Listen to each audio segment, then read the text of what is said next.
What's up guys, this is definitely going to be a must-watch video because we're going to talk about how to publish the right way using the James Patterson model. Guaranteed this is stuff you've never heard before, never talked about on YouTube before. But first, let's get this workout. Mother lover, you gon' love this. Graduated from a rebel to a revolutionary in my area, they love this.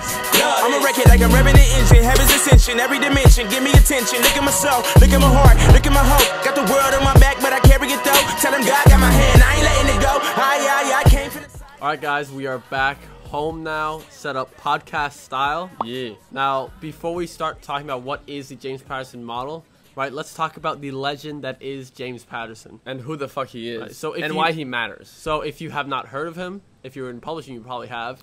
He is the second most successful and rich author of all time. The first is J.K. Rowling, who wrote all those Harry Potter books. Second is James Patterson. His net worth is almost $1 billion. Yeah. So even though he's written nearly 150 books, or I should say authored nearly 150 books since he started writing back in like 1996, James Patterson is much more of a publisher and an entrepreneur than he is a writer. Just to prove how he thinks like an entrepreneur instead of a writer is that he has tried writing and publishing in most or basically all of the super popular niches and genres out there. In fiction, right? He's a fiction writer. Yeah. So right now, most of his best-selling and popular books and what he became like a almost billionaire from is from crime thriller books. Yeah. Crime thriller, mystery. Yeah. That's what he had a lot of success in. But he's tried sci-fi, fantasy, romance. I don't know about erotica. That's like children's books. He's actually been pretty popular with children's books. But he tried publishing in all of these niches and genres. And I'm sure that if romance was the most successful for him, he would be a famous romance author and publisher now. So now he sticks to mystery and thriller because that's where he's made his millions and millions in. Yeah. He's not a writer that's saying, okay, I love writing about this, therefore that's what I'm going to write my books about. Yeah. Basically tried everything, saw that the mystery and thriller books are the most successful for him, so he just kept on going with that. Yeah. So another thing to take away from that, when something works, just put that on repeat over and over again. So for him to be able to write over 150 books in the past 20 years, he obviously needed help. And he's had a lot of help writing his books from other writers. That's what a lot of people don't realize about James Patterson. Because they see 150 James Patterson books. His name is printed in big on every single cover. We'll throw up a few on the screen. 1, 2, 3, 4, 5. You can see it says James Patterson. And let's throw up a pic of J. Patty himself, yeah, just so you guys know what he looks like. Yeah, but then underneath it'll say, and another name. So James Patterson's name is always the big, bold name on the front, but then and this other name, which is his writer, who he calls, or what is called his co-author. So he has writers known as co-authors. Now, if they didn't have their name on the covers, if they weren't credited to have helped him with the book, they would technically be called ghostwriters. Now, he could have used ghostwriters for some of his other books, but from what we know, he's just used co-authors where he does give credit to the writers. Probably because they did so much of the work. Yeah, he's like, you have to give him credit. Yeah, that would be unfair. Right? Like, I can't just take that away. But yeah, he's worked with a total of, I think it's something like 23 co-authors in his career. 23 different ones. I don't know, some being like highly accredited, super famous writers, and then other ones being like complete no-name struggling writers who suddenly work with James Patterson on a book.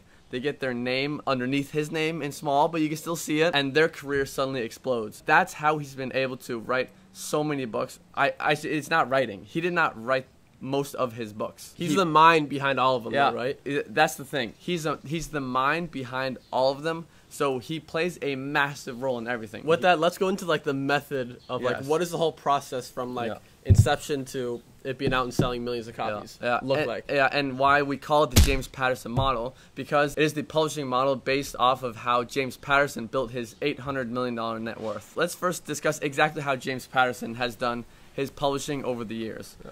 So every time he works with a writer or co-author, what he does is he always writes the outline. He writes every outline himself, a very, very, very extensive outline.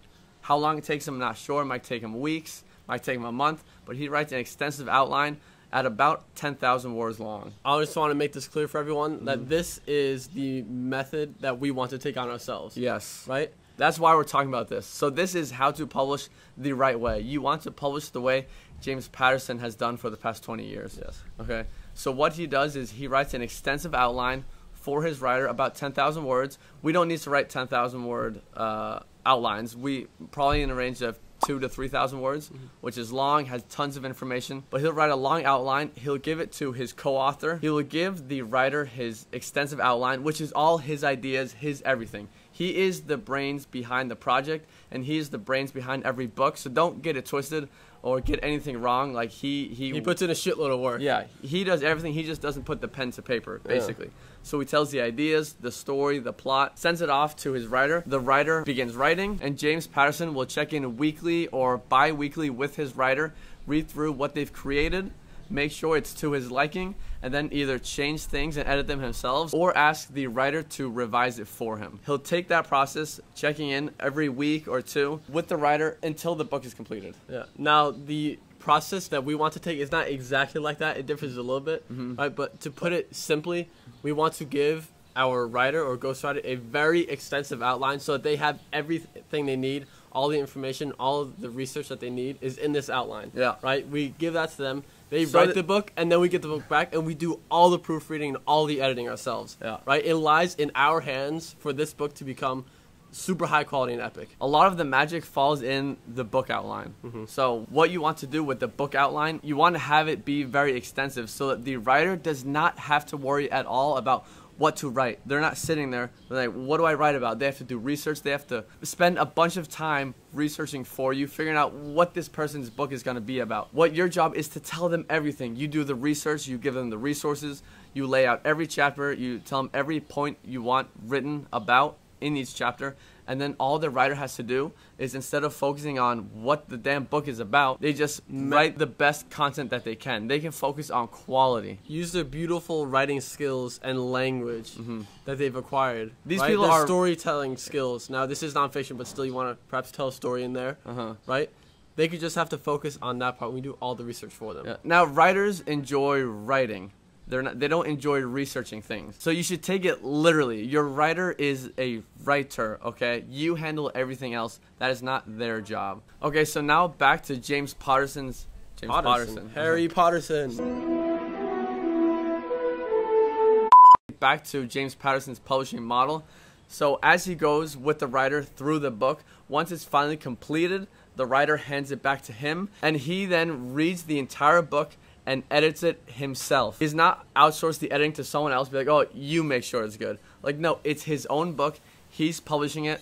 No one is going to care as much about the quality of a book as you. He goes through the entire thing. He rewrites anything he needs rewritten. He changes whatever he wants changed, or he gives it back to the writer. They change it. But in the end, the book is not done until James Patterson is happy. And that is the exact model that we want to take on as self-publishers. Now, obviously, it's not going to be on the exact same scale as James Patterson, where his 150 books, he averages over 2 million sales per book, to give you an idea of sales numbers. Yeah. Like that's one not book revenue. Sale. Yeah. 2 million per book. That's what we want to do. We want to publish like James Patterson. Right, so after he gets the book back, many publishers themselves would just publish that version of the book because it's easy and it's not a lot of work. Do you realize what you're doing? Yeah. You're publishing the first draft. Yeah. You're publishing a first draft of a book. Yeah. Like, a first draft is not going to be pretty. James Patterson puts in so much work after the book is quote-unquote done. Written by his writer. He proofreads the whole thing, edits it until it is perfect. And exactly how he wants it. He'll change it, or he'll make the writer change it. There's nothing wrong with that. Here, you change it. Here's what you need to change, but you do it because you're the writer. It's your job. But you're not done until I'm happy. Yeah, and that's the exact same role we need to have in our own publishing business with our own books. Because the reason he's been so successful is 2 main reasons. One is he has the best, most intense books in the entire fiction market. That's why he has so many fans, because his books are so good. If he had bad books, he wouldn't make millions of sales per book. So that's why, because he's created such a good reputation. And then number 2 is he's been able to do it at such a massive scale. And you can only do it at such massive scale when you create a team and you work with others. Right. Now, J.K. Rowling has made about the same amount of money with publishing. She's like a billionaire, but she's made it all from one series, just the Harry Potter series. And from what I know, she's written all of the entire Harry Potter series herself. Yeah. Which is why this is not the J.K. Rowling model. This is not something we can replicate. We're not writers. That's not something we can tell everyone to do. You could build a writing business by writing a bunch of books. No, but Nah. anyone can build a publishing business. Now, to really wrap this up, let's look at how this James Patterson model looks like for us Yeah. as a self-publisher using a ghostwriting company. We're going to choose a nonfiction niche and keyword to publish in, do all our research on the topic. We provide them everything, the links, everything they need in that outline. Now, we're going to do a separate video about how to make this super in-depth, epic outline. In the course, we have a 30-minute video about just how to do research for your book outline because it's such a massive part of the process. Now, you're going to deliver this outline to the ghostwriting company. It'll be a few thousand words long. They're going to find their best writer for the book. They will write it. Now, there's also steps in between, like for the introduction of the book. That's, in my opinion, our opinion, the most important part of the book. So they're going to deliver that first. They're going to deliver that to you. You read the entire introduction before they continue writing. Yeah. What you're you saying, edit it and okay it before they can move on. what you're saying is you want to see the writer write the introduction of the book for you before you continue, because what if they write an entire book and like, I can now see that I did not want to work with this writer. Yeah, the writer just wasn't as good. Have as I them wanted write it the to be. introduction. Make sure like, I want to continue writing with this writer. Yeah. Then thereon after, you could have them write the entire book and deliver that, or they could deliver it in chapters, which is how James Patterson does with his writers. Yeah, which Right? is what I would recommend so that you can be as involved in the process as possible. That's really what it comes down to. A lot of people want to try and remove themselves from the publishing business. You really don't want to do that. It's definitely not in the beginning. Yeah. You're not in a position where you could do that when you're getting started.